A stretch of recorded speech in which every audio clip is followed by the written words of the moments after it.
तुम्हाला काय बोलायचंय का? न्यायाधीशांनी खरातला हा प्रश्न केला. त्यावर मी जादूटोणा केला नाही असं खरात बोलला. हे घडलं नाशिकच्या जिल्हा सत्र न्यायालयात. सरकारी वकिलांसह आरोपींच्या वकिलांचा युक्तिवाद झाला आणि न्यायालयानं खरातला 5 दिवसांची पोलीस कोठडी वाढवून दिली. पण मग नरबळीचा संशय का आला? सरकारी वकिलांनी पीडितेच्या वकिलांनी काय युक्तिवाद केला? त्याला आरोपीच्या वकिलांनी काय आक्षेप घेतला? हे सगळं सुरू असताना अशोक खरातच्या हालचाली कशा होत्या? त्यानं स्वतःची बाजू काय मांडली? सगळं सविस्तर पाहूया या व्हिडिओतून. नमस्कार, मी स्वाती पाटील. तुम्ही ही बातमी पाहताय lokmat.com वर.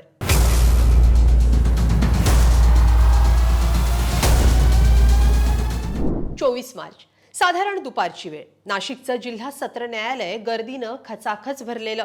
पोलिसांची गाडी वेगात आली आणि चेहऱ्यावर काळा कपडा बांधून खरातला न्यायालयात आणलं. जिल्हा सत्र न्यायाधीश के.एच. पाटील यांच्या न्यायालयात सुनावणी सुरू झाली.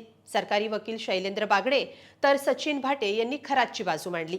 सुनावणीला सुरुवात झाली तसे धक्कादायक खुलासे होत गेले. कारण खरातकडून जे रिव्हॉल्व्हर जप्त करण्यात आलं त्यातून 5 काडतुसं वापरली गेली आहेत. खरातच्या फार्म हाऊसवर झडती घेतली तेव्हा 21 काडतुसं सापडली, पण त्यात 5 वापरलेली आहेत. यावरून नरबळीचा संशय व्यक्त झाला. एसआयटीचे अधिकारी सूर्यवंशी कोर्टात उपस्थित होते. त्यांनी कोर्टासमोर तपासाची माहिती दिली. ते म्हणाले, आरोपी महिलांना खडे, पेढे देऊन आणि पाण्यात काही पदार्थ मिसळून द्यायचा, ज्यामुळे त्यांना अस्वस्थ वाटायचं आणि मग खरात महिलांचं शोषण करायचा. या प्रकरणाच्या तपासावेळी आम्हाला खरातकडे रिव्हॉल्व्हर आणि वापरलेली काडतुसं सापडली आहेत. याचा तपास बाकी आहे. त्याचा वापर नरबळीसाठी झाला, धाक दाखवण्यासाठी झाला की प्राण्यांची शिकार करण्यासाठी झाला याचा शोध घ्यायचा आहे. पेढा कुठून आणायचा, पाणी कुठून मिळायचं याचाही शोध घ्यायचा आहे. त्यामुळे तपासासाठी खरातची कोठडी गरजेची आहे अशी मागणी एसआयटीने केली. त्यावर सरकारी वकिलांनी कोर्टात काय युक्तिवाद केला ते आता पाहूया. आरोपी खरातकडून 6,53,000 रोकड जप्त केली आहे. लॅपटॉपसह काही वस्तू, DVR मिळाले. यासोबत राजमुद्रा असलेलं काळ्या रंगाचे एक रिव्हॉल्व्हर सापडलंय. त्यातून 5 फायर झालेत. ते फायर कुठे झाले? हा 67 वर्षांचा आहे. तो 30 वर्षांच्या मुलींचं, महिलांचं लैंगिक शोषण करायचा. त्यामुळे त्याची मानसिकता काय आहे हे समजून घ्यायचंय.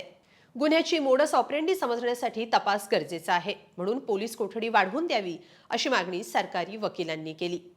यावर आरोपीच्या वकिलांनी आक्षेप घेतला. ते काय म्हणाले तेही पाहूया. ज्या मोडस ऑपरेंडीचा आरोप केला जातोय त्याचा तपास करण्यासाठी आधीचे 7 दिवस पुरेसे होते. काही आरोप हे सोशल मीडियाच्या माध्यमातून करण्यात येत आहेत. संशयितांकडून पैसे, मालमत्तेची कागदपत्र, DVR जमा करण्यात आलेत. संशयिताकडे रिव्हॉल्व्हरचा अधिकृत परवाना आहे. त्यामुळे पोलीस कोठडी गरजेची नाहीये असं आरोपीच्या वकिलांनी न्यायालयाला सांगितलं. यावर सरकारी वकिलांनी आक्षेप घेतला. ते म्हणाले, रिव्हॉल्व्हरचं लायसन्स असलं तरी ते कुठेही वापरण्याचा अधिकार कुणालाही नाही. अनेक पीडिता तक्रारीसाठी पुढे येत आहेत. खरातच्या प्रॉपर्टीसह आर्थिक व्यवहाराचा तपास सुरू आहे. त्यासाठी पुन्हा 7 दिवसांची कोठडी द्यावी असं सरकारी वकिलांनी म्हटलं. तर पीडितेच्या वकिलांनीही आरोपीला पोलीस कोठडी वाढवून देण्याची मागणी केली. ते म्हणाले, हा गुन्हा क्रूरतेचा कळस आहे. त्याचा पूर्ण तपास होऊन आरोपीला त्याच्या गैरकृत्याची शिक्षा मिळण्यासाठी सखोल तपास गरजेचा आहे आणि त्यासाठी पोलीस कोठडी हवी आहे असं वकील म्हणाले. दोन्ही बाजूंचा युक्तिवाद ऐकल्यानंतर न्यायाधीश ए.एच. पाटील यांनी निर्णय दिला. पण त्याआधी त्यांनी खरातला एक प्रश्न केला. ते म्हणाले, का हो, तुम्हाला काय बोलायचंय का? त्यावर खाली मान घालून हाताच्या बोटांकडे बघत उभा होता खरात. तो म्हणाला, मी पोलिसांना सर्व माहिती दिली आहे. काहीही लपवलेलं नाहीये. मी केवळ पूजा करत होतो. कोणताही जादूटोणा केलेला नाहीये. इतक्या दिवसांपासून मी तेच सांगतोय. पूजेला 100 ते 150 लोक असायचे. श्रावण आणि महाशिवरात्रीलाच मी मंदिरात जायचो असं खरातनं कोर्टात सांगितलं. गंभीर आरोप, तपासातल्या नव्या बाबी लक्षात घेता न्यायालयानं अशोक खरातला 29 मार्च पर्यंत पोलीस कोठडी सुनावली आहे. आता या प्रकरणाच्या तपासात आणखी काही धक्कादायक खुलासे होण्याची शक्यता व्यक्त होतीये. या सगळ्याबद्दल तुमचं काय मत आहे? कमेंटमध्ये नक्की लिहा आणि lokmat.com ला सबस्क्राईब करा. धन्यवाद.